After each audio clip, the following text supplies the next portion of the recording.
نحمدہ ونصلی علی رسولہ الکریم اما بعد۔ ناظرین کرام، جس بندے کو وطر بھول جائے یا یاد نہ رہے، سو جائے، نیند آ جائے، عشاء کے بعد بھی نہیں پڑھ سکا، صبح بھی جاگ نہ آئی، کیا کرے وہ بندہ؟ تو جس بندے کے ساتھ یہ کیفیت آ جائے، صحیح درجے کی حدیث ہے مسند احمد کے اندر، سنن نسائی، سنن ابی داؤد اور جامع ترمذی، ابن ماجہ اور مستدرک کے حاکم کے اندر حدیث ہے۔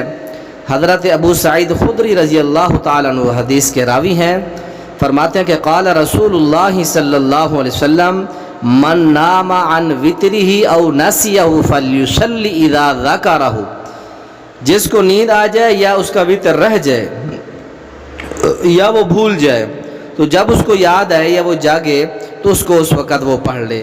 جس بندے کا وطر صبح اس کی عادت ہی پڑھتا تھا تو تہجد کے ٹائم اس کی آنکھ نہیں کھول سکی، وہ نہیں پڑھ سکا، اس کو نیند آ گئی، نیند غالب آ گئی، کھڑا نہیں ہو سکا، جاگ نہ آئی، تو یہ آپ صلی اللہ علیہ وسلم کی رہنمائی ہے کہ جس وقت آپ کی نیند کھلے، جب آپ کو یاد ہے تو آپ اس وقت اس کو بہتر ہے کہ اس کو ادا کر لیں۔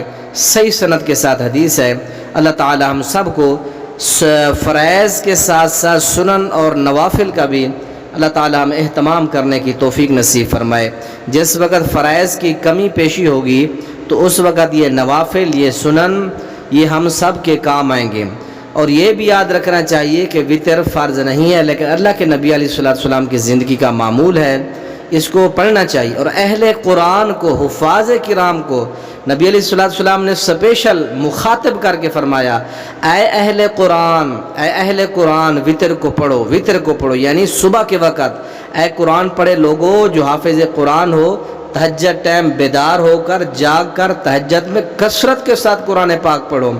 تو اللہ تعالیٰ سے دعا ہے اللہ تعالیٰ ہمیں تمام نماز کے جو ارکان ہیں اور اسی طرح فرائض، نوافل، سنن، اللہ تعالیٰ تمام کا اہتمام کرنے کی ہم کو سب کو توفیق نصیب فرمائے۔